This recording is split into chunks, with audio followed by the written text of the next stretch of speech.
Chapter 16 rotational symmetry की worksheet 2 करेंगे हम आज। इससे पहले हमने वर्कशीट 1 इसकी कर ली है। तो वर्कशीट 2 करने से पहले, ब्रेन टीजर करने से पहले या ये चैप्टर पूरा कंप्लीट करने से पहले आपने वर्कशीट 1 को अच्छी तरह से देखना है। उसमें मैंने आपको सारा कॉन्सेप्ट बता रखा है। वीडियो थोड़ा वो वाला बड़ा है, 48 मिनट्स का वीडियो है वो। आपने उस वीडियो को अगर अच्छे से देख लिया तो आपको ये पूरा चैप्टर आ जाएगा। मैंने उसमें सारा बेसिक कॉन्सेप्ट अच्छे से समझा रखा है। तो आप एक बार पहले उस वीडियो को देखो, वर्कशीट 1 वाले वीडियो को देखो, फिर आप ये चैप्टर करना। तो वर्कशीट 2 शुरू करते हैं। फर्स्ट क्वेश्चन है, name two figures having both line symmetry and rotational symmetry. तो वर्कशीट 1 में जो मैंने कॉन्सेप्ट वीडियो था, मैंने आपको बता दिया था कि लाइन सिमेट्री क्या होती है और रोटेशनल सिमेट्री क्या होती है। मैंने आपको बताया था ऑर्डर ऑफ रोटेशन क्या होता है और एंगल ऑफ रोटेशन क्या होता है। लाइन सिमेट्री का तो आपको जैसे बताया था मैंने, लाइन सिमेट्री क्या होती है। लाइन सिमेट्री जैसे एक स्क्वायर है ये, अगर मैं इसको ऐसे फोल्ड करूं तो एक पार्ट दूसरे पार्ट को ये पूरा पूरा ढक दे रहा है, ठीक है। तो इसका मतलब इस स्क्वायर में क्या है, लाइन सिमेट्री है। ये वाली जो लाइन है, मान लो मैं ए लिखता हूँ, इसको ए बी लिखता हूँ। ये जो लाइन सेगमेंट ए बी है, ये इसको दो पार्ट्स में डिवाइड कर रहा है, बिल्कुल इक्वल पार्ट में। और जब एक पार्ट मैं दूसरे पार्ट के ऊपर रखता हूँ तो इसको पूरा पूरा ढक लेता है। यानी कि इस स्क्वायर में क्या है, लाइन सिमेट्री है, ठीक है। तो एक लाइन ये होगी और फिर एक लाइन और सिमेट्री ये होगी, दो होगी, और एक ये हो जाएगी स्क्वायर में 3, और एक ऐसे हो जाएगी 4, ठीक है। तो 4 लाइन ऑफ सिमेट्री होती हैं स्क्वायर में। ऐसी अलग अलग फिगर में अलग अलग होती है लाइन ऑफ सिमेट्री। मैंने आपको वर्कशीट 1 में अच्छे से करवाया था। फिर रोटेशनल सिमेट्री, घुमाने पर अगर कोई फिगर या कोई ऑब्जेक्ट घुमाने पर वैसा ही दिखाई देता है, जितनी बार वो दिखाई दे रहा है, एक से ज़्यादा बार। देखो कोई भी फिगर है, उसको अगर हम घुमाएंगे तो वो पूरा एक चक्कर में क्या करेगी, वो पूरा एक चक्कर में 360, जैसे मान लो किसी फिगर को हम घुमाते हैं, किसी ऑब्जेक्ट को घुमाते हैं, तो अगर पूरा वो उसको घुमाते हैं तो एक राउंड अगर पूरा घुमाते हैं तो 360 का एंगल वो बढ़ाएगी, ठीक है। वो वैसे ही दिखनी शुरू हो जाएगी, ठीक है। एक पूरा अगर चक्कर घुमाएं तो वो, जैसे ये डी है, डी को अगर मैं पूरा ऐसे घुमा दूं, एक बार पूरा एक बार घुमा दूं, ये दोबारा से उसी पोजीशन पे आ गया डी, ठीक है। तो इसने डी ने कितना काटा चक्कर, एक चक्कर काटा है और 360 का एंगल बनाया है टोटल, ठीक है। ऐसे पूरा टोटल उसने 360 का एंगल बना दिया ऐसे घूम के, ठीक है। मगर ये डी सिर्फ एक ही बार वैसा लगा है जैसा इसकी ओरिजिनल पोजीशन थी। ओरिजिनल पोजीशन थी ये, अगर मैं इसको घुमाऊं तो ये कभी भी डी जैसा नहीं लग रहा है। लास्ट में ये अपनी ओरिजिनल पोजीशन में आया है, यानी कि इसमें रोटेशनल सिमेट्री नहीं है, ठीक है। अगर 360 के पे घुमाने पर ही वो एक बार सिर्फ वैसा ही लगता है तो उसमें रोटेशनल सिमेट्री नहीं है। अगर एक से ज़्यादा बार वो फिगर वैसी ही लगती है, ओरिजिनल फिगर लगती है, तो उसमें रोटेशनल सिमेट्री है। तो फर्स्ट क्वेश्चन हमारा ये है कि name two figure having both line symmetry and rotational symmetry. दो फिगर ऐसी बतानी है जिसमें लाइन सिमेट्री भी हो और रोटेशनल सिमेट्री भी हो।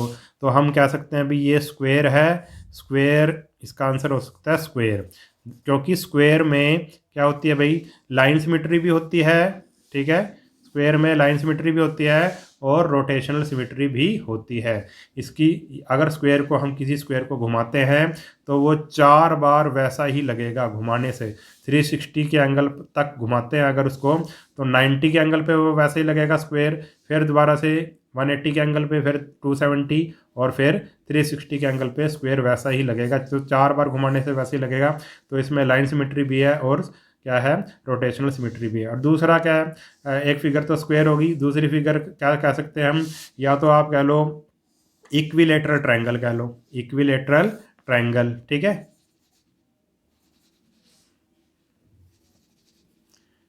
इक्विलेटरल ट्रायंगल कह सकते हैं हम, ठीक है।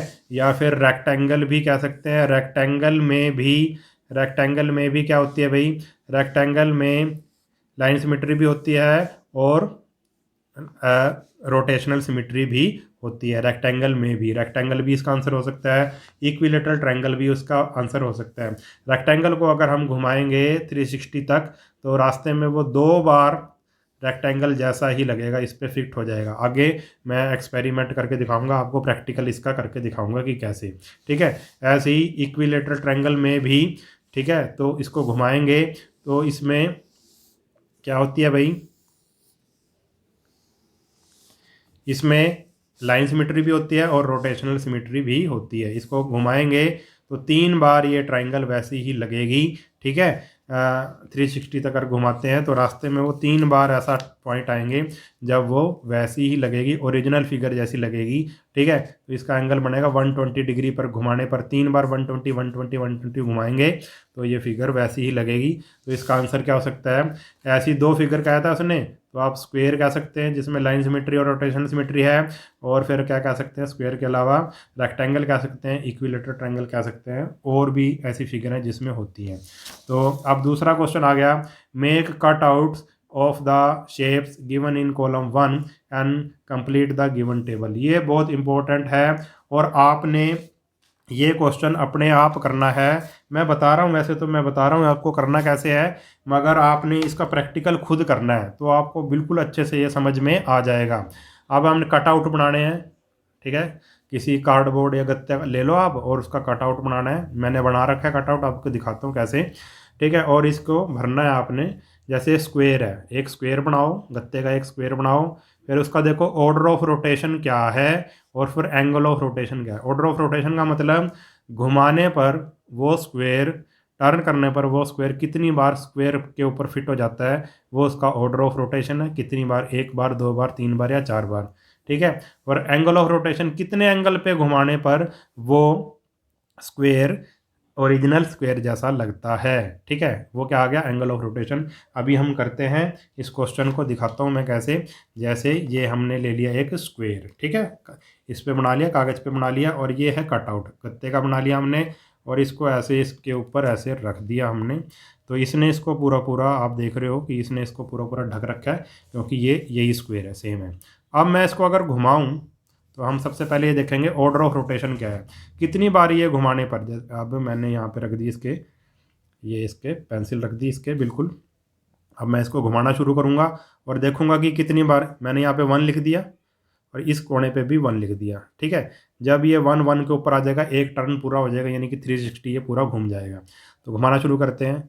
देखो अब ये कोने दिख रहे हैं इसके, अभी ये ओरिजिनल स्क्वायर जैसा नहीं लग रहा है, अभी भी नहीं लग रहा है। ठीक है, क्योंकि ये देखो बाहर दिख रहा है, दिख रहा है आपको। और फिर ऐसे अब ये दिखने लग गया है। ठीक है, एक बार हो गया। ठीक है, अब ये 1 यहाँ पे है, जब 1 यहाँ पे आ जाएगा तब पूरा एक चक्कर हो जाएगा। तो एक बार हो गया, ये स्क्वायर वैसा ही दिख रहा है, ओरिजिनल स्क्वायर जैसा बिल्कुल फिट हो गया उसके ऊपर। दूसरा देखो, फिर घुमाया आगे, घुमाया घुमाया घुमाया, अब कितनी बार हो गया, 2 बार हो गया, फिट आ गया इसके ऊपर। अब कितनी बार हुआ, 3 बार हो गया फिट। ठीक, और अब ये फिट हो गया, चौथी बार भी ये फिट हो गया, यानी कि 4 बार ये फिट हो गया है। तो इसका ऑर्डर ऑफ रोटेशन क्या आ गया, 4। ऑर्डर ऑफ रोटेशन क्या आ गया, 4। अब ये कह रहा है इसका एंगल बताओ, क्या कह रहा है, इसका एंगल बताओ। ठीक है, तो 4 बार ये वैसा ही दिख रहा था, तो टोटल एंगल आपको पता है कितना कवर किया उसने, 360। 360 को 4 से कर दो डिवाइड, वो क्या आ जाएगा हमारे पास, 90। यानी कि 90 90 के एंगल पे जब इसको टर्न करेंगे तो वो ओरिजिनल फिगर जैसा लगेगा। तो इसका ऑर्डर ऑफ रोटेशन क्या आया, 4, और एंगल ऑफ रोटेशन आया 90। तो ऑर्डर ऑफ रोटेशन आ गया स्क्वायर का 4, और एंगल ऑफ रोटेशन क्या आ गया, 90। 360 को 4 से डिवाइड करेंगे, 90 के एंगल पे वो लगता है। अब बात आई रेक्टेंगल की। अब रेक्टेंगल का भी हमने ऑर्डर ऑफ रोटेशन बताना है और एंगल ऑफ रोटेशन बताना है। ये रेक्टेंगल बना लिया, ये कटआउट बना लिया, इसके ऊपर रख दो आप ऐसे।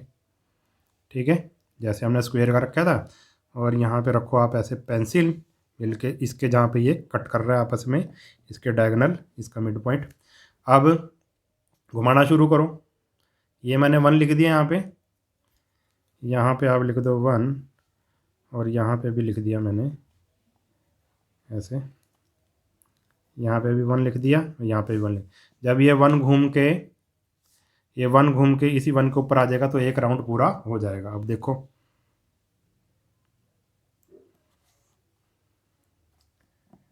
ठीक है, करें घुमाना शुरू।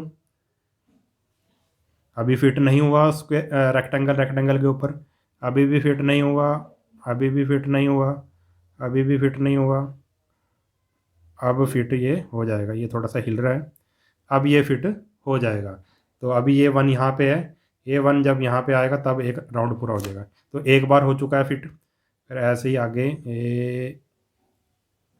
ये आ गया इसके ऊपर, ये दो बार, ठीक है। अब ये वन और वन आ गया, मैंने निशानी लगाई थी जैसे, तो दो बार हो चुका है। ये दो बार घुमाने पर, यानी कि एक कंप्लीट घुमाने पर दो बार ऐसा आया रास्ते में कि वो एक जैसा लग रहा था, यानी कि ओरिजिनल फिगर जैसा लग रहा था। तो इसके आगे ऑर्डर ऑफ रोटेशन आ गई 2। और एंगल ऑफ रोटेशन क्या आएगी, टोटल एंगल आपको पता है 360 का होता है एक टर्न पूरा घुमाने में, ठीक है। और इसको 2 से कर दो डिवाइड, तो कितना आ जाएगा 180 डिग्री। तो इसका आंसर आएगा 2 और एंगल ऑफ रोटेशन आ जाएगा 180 डिग्री। अब नेक्स्ट देखते हैं, नेक्स्ट में क्या है, पैरेललोग्राम। अब ये एक मैंने पैरेललोग्राम बना लिया और इसका एक कटआउट बना लिया, ठीक है। इसको ऊपर ऐसे फिट मैंने इसको कर दिया। अब क्या है भाई, यहाँ पे मैंने 1 लिख दिया निशानी लगाने के लिए, और यहाँ पे भी 1। ये पूरा 1 घूम के जब 1 पे आ जाएगा तो देखेंगे, अब देखेंगे रास्ते में ये कितनी बार 360 का टर्न घुमाने पर पूरा रास्ते में कितनी बार ये वैसा ही लगेगा जैसा है ये फिगर पैरेललोग्राम। तो हो गया 1 टाइम, एक बार हो गया। ये देखो ये 1 यहाँ पे है ना अभी, और अब ये घूम के अब ये एक चक्कर पूरा हो चुका है, 1 1 के साथ मिल गया। यानी कि ये दो बार ऐसा टाइम आया, दो बार ये वैसा ही लगा। तो इसका एंगल क्या बनेगा, यानी कि ये रोटेशन क्या आ गई इसकी, दो बार वो वैसे ही लग रहा है। तो एंगल ऑफ रोटेशन क्या आएगा, 360 को 2 से डिवाइड करेंगे, 180 डिग्री आ गया एंगल ऑफ रोटेशन। और दो बार लग रहा था, ये दो बार वैसे ही लग रहा था, तो ऑर्डर ऑफ रोटेशन आ गया दो बार, यानी कि 2। और एंगल ऑफ रोटेशन क्या आ गया पैरेललोग्राम का, 180 डिग्री। ऐसे ही इक्विलेटरल ट्रायंगल को जब आप करोगे, इक्विलेटरल ट्रायंगल को जब आप करोगे तो ये 3 बार वैसी ही दिखाई देगी, ठीक है। 3 बार ओरिजिनल फिगर जैसी दिखाई देगी। अब ये इक्विलेटरल ट्रायंगल है, ये मैंने इसका कटआउट कर रखा है। ऐसे इसके बीच में जब आप घुमाओगे, ऐसे ऐसे घुमाओगे तो ये 3 बार ऐसे दिखाई देगी। तो इसका आ गया 3, ऑर्डर ऑफ रोटेशन 3। और 180 को जब 3 से डिवाइड करेंगे, 360 को जब 3 से डिवाइड करेंगे तो आएगा हमारे पास 120 डिग्री। तो इसका आ गया 3, इक्विलेटरल ट्रायंगल का 3, और इसका आ गया 120 डिग्री एंगल ऑफ रोटेशन। अब रेगुलर हेक्सागन, हेक्सागन क्या होता है आपको पता है, हेक्सागन रेगुलर हेक्सागन कहा है ना इसने।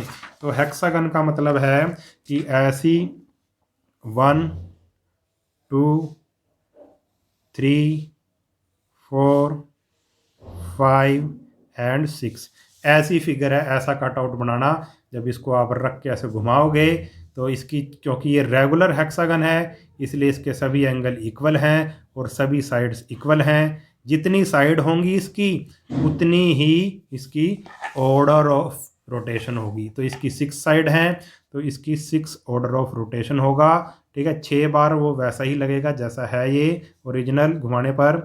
और 360 को जब आप 6 से डिवाइड करोगे तो हमारे पास आ जाएगा 60 डिग्री, ठीक है। तो हमारे पास रेगुलर हेक्सागन का क्या आया, ऑर्डर ऑफ रोटेशन 6 आया, और ये आया हमारा 60 डिग्री। ऐसे ही अब सर्कल का करेंगे, तो सर्कल में तो जैसे ये कटआउट है, ये सर्कल है, ये हमने कटआउट इसके ऊपर रख दिया। देखो अब ये थोड़ा सा इंटरेस्टिंग है, सर्कल को घुमाओ आप जितना मर्जी घुमा लो, वो हमेशा उसके ऊपर फिट ही बैठेगा। किसी भी एंगल पे घुमा लो, किसी भी एंगल पे अगर हम स्क्वायर को घुमाएंगे एट एनी एंगल या फिर एट एवरी एंगल, किसी भी एंगल पे हम घुमाएंगे स्क्वायर को, तो फिर ये स्क्वायर वैसा ही दिखाई देगा। बिल्कुल फिट है ये, कोई फ़र्क नहीं है, जितना मर्जी घुमा लो इसको, जिस मर्जी एंगल पे घुमा लो ये फिट ही रहेगा, ठीक है। ये इसके ऊपर फिट ही रहेगा। तो इसका तो क्या आएगा आंसर, फिर इसका क्या लिखेंगे, order of rotation. Order of rotation फिर हमारे पास आ गया इसका इनफाइनाइट आ गया, ठीक है, इनफाइनाइट। इनफाइनाइट मैनी कह सकते हो या इनफाइनाइट, ठीक है। तो इसकी कोई गिनती नहीं है, जितना मर्जी घुमा लो, ठीक है। उसके बाद आ गया angle of rotation. Angle of rotation क्या है इसका? एंगल ऑफ, किसी भी एंगल पे घुमा लो तो हम लिख सकते हैं एवरी एंगल या एनी एंगल। एनी एंगल, किसी भी एंगल पे आप घुमा लो तो स्क्वायर जो सर्कल है, जो सर्कल के ऊपर फिट हो जाएगा, ठीक है। तो इसका ऑर्डर ऑफ रोटेशन आ गया इनफाइनाइट, और एंगल ऑफ रोटेशन क्या आ गया? एनी एंगल या एवरी एंगल। अब बात आई सेमी सर्कल की। अब ये एक सेमी सर्कल हमने बना लिया, आधा सर्कल। अगर ये ऐसे होता तो ये क्या बन जाता है भाई? पूरा सर्कल हमने आधा सर्कल लिया है और ये इसका बना लिया कटआउट। इसके ऊपर रखो आप, अब घुमा के देखो क्या ये सेमी सर्कल वैसा ही दिखाई देगा? घुमाने पर किसी भी पॉइंट पे दिखाई देगा, किसी भी एंगल पे। तो घुमाना शुरू किया हमने, चलो यहाँ पे आप निशानी लगा लेते हैं कि घूम के ये वहीं आ जाए, इसी पॉइंट पे आ जाए, ठीक है। यहाँ से घुमाना शुरू करा,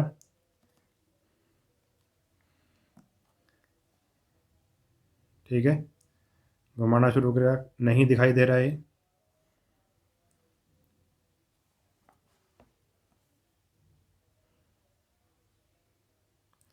अभी भी ये दिखाई नहीं दिया, और ये पूरा एक चक्कर हो चुका है। पूरे एक चक्कर में ये सिर्फ एक बारी ही दिखाई दे रहा है वैसा का वैसा।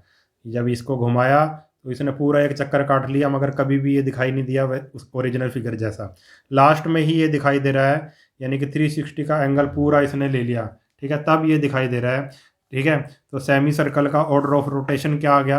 आप कह सकते हैं कि 1 आ गया भाई, ठीक है। पूरा एक चक्कर में एक, मतलब 360 का पूरा एक बारी ही दिखाई दे रहा है, ये सिर्फ एक बारी ही दिखाई दे रहा है ओरिजिनल फिगर जैसा। और एंगल क्या है उसका? 360 डिग्री। 360 डिग्री, पूरा 360 घुमा दोगे तभी वो ओरिजिनल फिगर जैसा दिखाई देगा, ठीक है। यहाँ पे सिर्फ ऑर्डर ऑफ रोटेशन ही लिख रखा है और यहाँ पे एंगल ऑफ रोटेशन लिख रखा है। अगर ऑर्डर ऑफ रोटेशनल सिमिट्री लिखा होता, ऑर्डर ऑफ रोटेशनल सिमिट्री लिखा होता तो एक को हम मानते नहीं है, फिर हम आंसर आ जाता हमारा नील।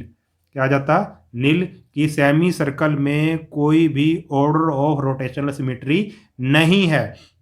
और एंगल ऑफ रोटेशन क्या आ जाता? यहाँ पे भी क्या आ जाता?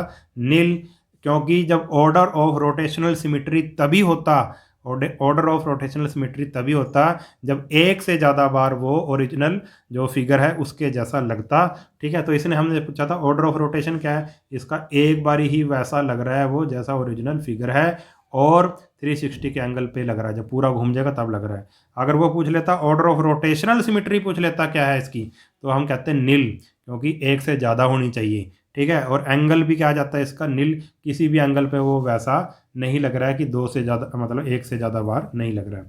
तो ये हमारी एक्सरसाइज होगी कंप्लीट। अगर वीडियो आपको अच्छा लगा है तो चैनल को सब्सक्राइब कर लेना और वीडियो को अपने सभी दोस्तों के साथ शेयर ज़रूर कर देना। मिलते हैं नेक्स्ट वीडियो में, तब तक के लिए नमस्कार।